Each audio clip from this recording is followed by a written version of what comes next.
Need for Speed Carbon является прямым продолжением самой популярной и многими любимой части Need for Speed – легендарный Most Wanted. Однако и Carbon был не промах, сумев пройти по стопам предшественницы, захватив сердца многих игроков, а все благодаря основным преимуществам, которые освещали ее в положительном свете на фоне других игр, даже той же Most Wanted. В первую очередь к преимуществам можно отнести легкость и доступность, гонок много, но они короткие и не успевают надоесть, да и сама игра за счет этого не была столь затянута, в отличие от все той же Most Wanted. Ну а мотивацию к прохождению гонок постоянно поддерживал сюжет, который был равномерно распределен на всю игру и не ограничивался лишь парой катсцен. Благодаря всему этому в итоге можно сказать, что игра окажется легким приключением на пару вечеров. Однако это лишь старшая полноценная версия, с которой знакомы все. Но как и у большинства других частей серии, у Карбона было множество других версий, специально разработанных для других платформ. Посему берите печеньки и чаек, и мы отправляемся смотреть на все версии Need for Speed Carbon.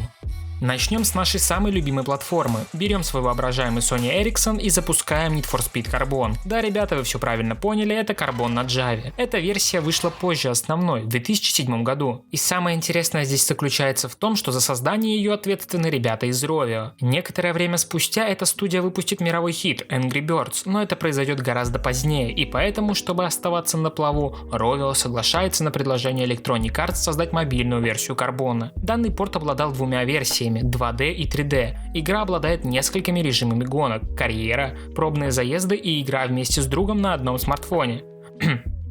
На одном телефоне. Просто телефоне. Разнообразие локаций на то время было довольно неплохим, а если быть точнее, их было 12. Звучит здорово, однако все немного скромней. Их было на самом деле около 2-3, и это включая каньон для боссов. Просто куски трасс смешались между собой и выходила новая в кавычках локация. Насчет сюжета, здесь даже он отличается. Например, все начинается с того, как некая таинственная фигура сообщает о своей жажде скорости. Вот прям настолько большая жажда, что он уже терпеть не может.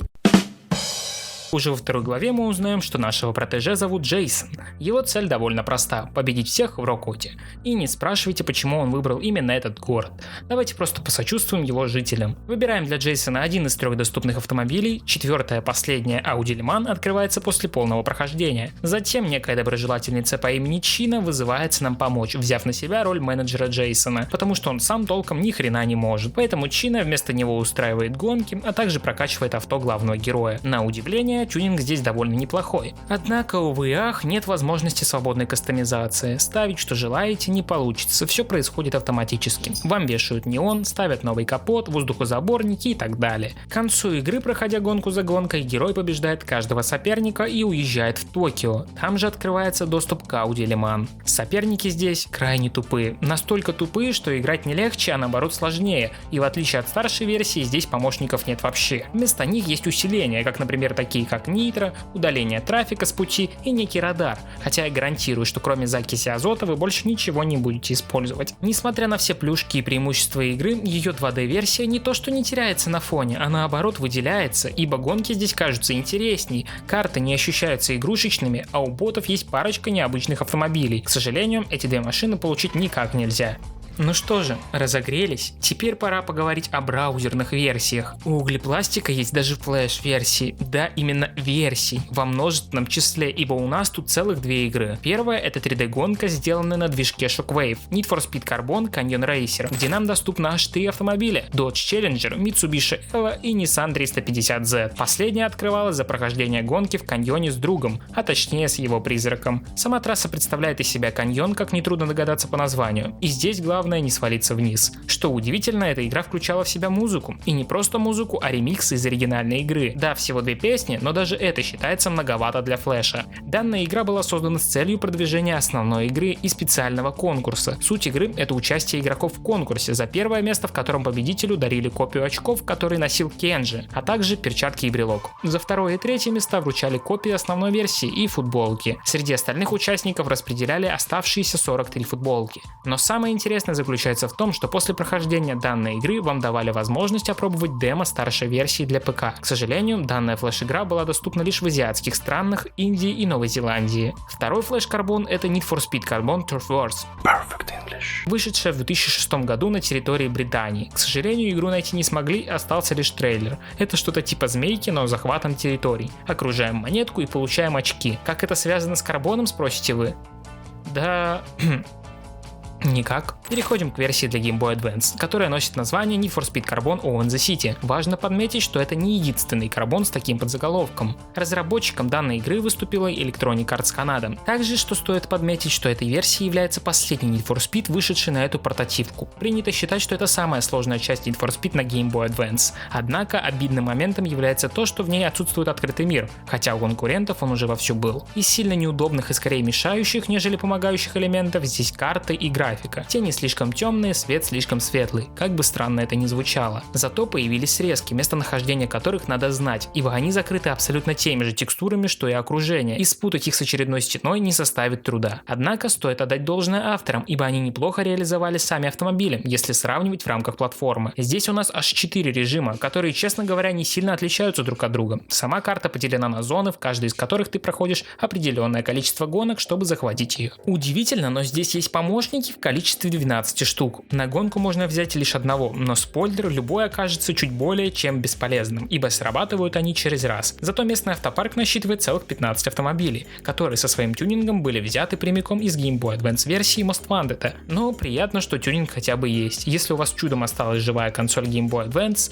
или вы хотите погонять на эмуляторе, то лучше возьмите Underground, ибо его версия реализована гораздо лучше, отчего играть приятнее. Начало игры идентично PSP версии, только если в PSP были анимированные сюжетные видеоролики, то тут лишь статичные картинки, а само повествование немного укорочено. Версия для Nintendo DS также носила в названии приставку Own the City, разработала ее студия Accent, которая ранее делала лишь версии FIFA для DS. И как бы это парадоксально ни звучало, данная игра чуть ли не лучшая на этой консоли, а если сравнивать с ужасным Most Wanted на DS, то это вообще конфетка. Сразу пройдемся по эксклюзивным фишкам данной версии. Во-первых, это неон. Да, в этой игре вы можете установить его на свою машину. Тут есть стайлинг салона в плане всяких побрякушек, а еще много автомобилей, в том числе и эксклюзивных. Ну и самое главное, это карты гонок, которые дико напоминают карты из первого андеграунда. Поскольку у Nintendo DS отсутствует аналоговый джойстик, дизайнеры добавили немного больше сенсорного управления к рулевому. На оригинальной консоли приходилось полноценно использовать сенсорный экран для, например, более мягкого торможения. Геймплейные помощники такие же, как и везде, но вот их искусственный интеллект оставляет желать лучшего. Как бы это сказать помягче, он тупой. Да, просто тупой. Визуальные эффекты здесь очень даже ничего, но вот текстурки в низком разрешении местами прямо режут глаза. На пару с текстурами, но уже уши режут треки, которые являются ужатыми урезанными версиями из оригинала. Но если говорить вкратце, то Need for Speed Carbon Own the City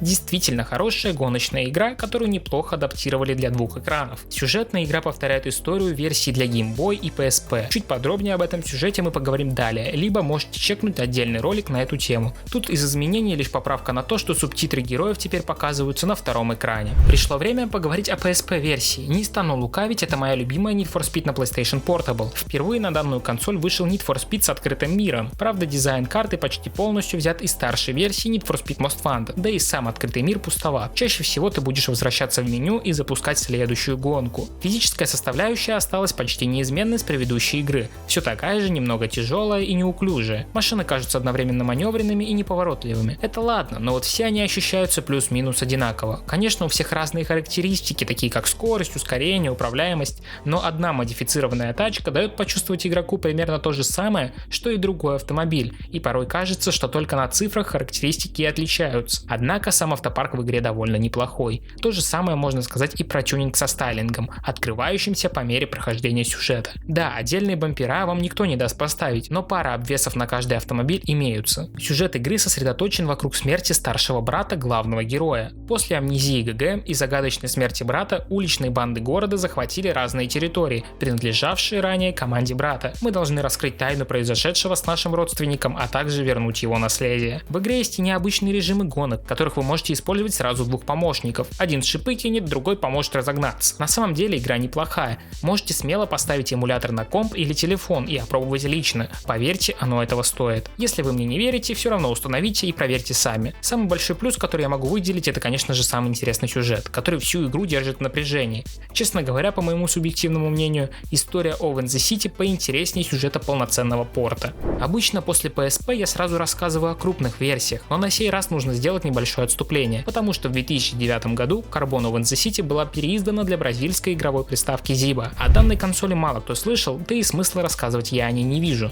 Это единственная игра из серии Need for Speed на данной штуке. По факту такая же версия, что и PlayStation Portable, но в некоторых местах ее, конечно, поменяли. Если вкратце, SMS-диалоги не озвучены, графика урезана, что мама не горюй. Плюс сама игра стала дико темной, язык только один, само собой португальский. Соперников тут 3, а не 6, как на PlayStation Portable, плюс можно использовать только одного помощника. Однако стоит отметить, что данная игра поставлялась бесплатно в комплекте с консолью, что определенно плюс. Но и на этом с портативными версиями мы не закончили. Точнее закончили, но для старших все равно еще рановато, поскольку есть еще версия для аркадных автоматов. Вышло сие детище в 2008 году от рук Global VR. Геймплей и способы запуска есть в интернете, и по факту данная игра из себя представляет сборник некоторых режимов гонок из старшей версии. Графика урезана, а интерфейс полностью изменен. Можно выбрать машину, один из заранее заготовленных комплектов тюнинга и стайлинга, и просто кататься. На этом все. Ну и наконец-то пришла пора перейти к старшим версиям. Need for Speed Carbon выходила на такие консоли, как Xbox Original, Xbox 360, PlayStation 2 и PlayStation 3, GameCube и Wii. Получается по 2 консоли старого и нового поколения каждой компании. Ну и конечно же на ПК, куда же без него. Пожалуй, начать стоит с того, что на всех консолях можно включить широкоформатный режим, даже на Nintendo GameCube. То есть вы понимаете, везде, на любой платформе, кроме, ПК, где приходилось выкручиваться самостоятельно с помощью фиксов. На консолях PlayStation 2, Xbox, Wii и GameCube присутствуют некоторые изменения, связанные с техническими ограничениями консолей. Так, графическая часть игры была намного проще. Убраны эффекты дождя, уменьшена детализация объектов. Стоит также подметить то, каким образом разработчикам пришлось выкручиваться с катсценами, и стоит отдать должное их креативности, ибо они додумались переснять все так, чтобы просто не было видно лиц. То есть сцен с лицами на движке игры вы не увидите на консолях старого поколения. Есть также изменения, коснувшиеся непосредственно игрового процесса. Например, был убран полностью сетевой режим, удалены гонки типа битвы команд, уменьшено количество автомобилей и деталей тюнинга. Магазинов и объектов на улицах тоже стало меньше, количество гонок и их участников также уменьшили. На старом поколении консолей в гонке участвуют лишь 4 автомобиля, на новом 8. В заездах и во время погонь вы больше никогда не встретите автомобилей и трафика. Также на этих консолях был убран фоторежим и некоторые карточки испытаний. И последнее уточнение: на GameCube никогда не выходила русифицированная версия Карбона. На 360, PS3 и ПК все выглядит в разы лучше. Оно и понятно, новое поколение и все такое. Единственное, что я могу отметить, так это то, что шейдеры на 360 боксе немного иные, и выглядят они так, словно ты играешь на ПК на средних настройках. Насчет остальных различий в графике, FPS и всего советую чекнуть ролик Rocket Vision. Не обязательно знать английский, чтобы видеть различия. Я понимаю, что многим это интересно услышать от меня, но я повторюсь, я смотрю различные геймплейные особенности разных версий. Именно поэтому все старшие версии я гребу под одно, ибо геймплейно они одинаковые. Стоит отметить лишь то, что на Xbox 360 выходил специальный пак с тачками, но с помощью экстра опций их можно вытащить и на ПК. Для многих Carbon стала последней нормальной игрой в серии жажды скорости. Это действительно приятная и интересная игра. Да, я говорил так в самом начале, всего на пару вечеров, но эти вечера вам запомнятся как ламповые и довольно уютные. Разработка игры началась сразу после Most Wanted. Сиквел во многом заимствует особенности предыдущей игры, однако появились и нововведения, такие как дуэль в каньоне, дрифт, а также вернули ночной город. Все это и другие особенности были позаимствованы из фильма «Тройной форсаж. Токийский дрифт». Во время разработки Need for Speed Carbon она потерпела ряд изменений. Это можно заметить на примере сравнения бета-версии с релизной. Основным отличием было место действия. Карта города сильно различалась в плане дорог, а каньон по задумке должен был быть соединен с городом. По сюжету главный герой после погони в Рокпорте сбегает назад в Палмонт, вспоминая свое прошлое. Его не очень любят, ибо все думают, что именно он сбежал из города с кучей денег, но на самом деле все иначе, и нам надо очистить свое имя от грязи, захватив контроль над уличными гонками в городе. Особенностью игры является своеобразная битва за районы. Выигрывая несколько гонок в одном микрорайоне, вы захватываете его, а затем, захватив все микрорайоны, закрепляете свое лидерство победной гонкой над одним из боссов. Игра определенно хорошая. Любите ли вы ее, отпишите в комментариях. Ну и вишенка на торте, которой я хочу закончить данный ролик, карточная версия. Не поверите, но существует и такая. Машины движутся по дорожке, построенной из карточек, и сталкиваются с различными комбинациями испытаний. У каждой машины в игре есть собственная комбинация характеристик в области ускорения, управляемости и максимальной скорости. Нужно просто быть первым. Что ж, дорогие друзья, а на этом все. Я надеюсь, вам понравился данный видеоролик. Отдельное спасибо всем тем, кто помогает нашему каналу материально. Вы просто красавчики, спасибо вам еще раз. Если вам понравилось, пожалуйста, отпишите комментарий, поставьте лайки и подпишитесь.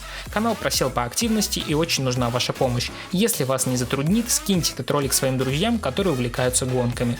Забавно вышло то, что я думал о карбоне как о самом легком ролике в данной рубрике, а вышло с точностью да наоборот. Всем спасибо за просмотр, всем удачи и пока. Не забывайте, на канале также присутствуют и разборы и других версий Need for Speed, все это вы можете увидеть в этом плейлисте.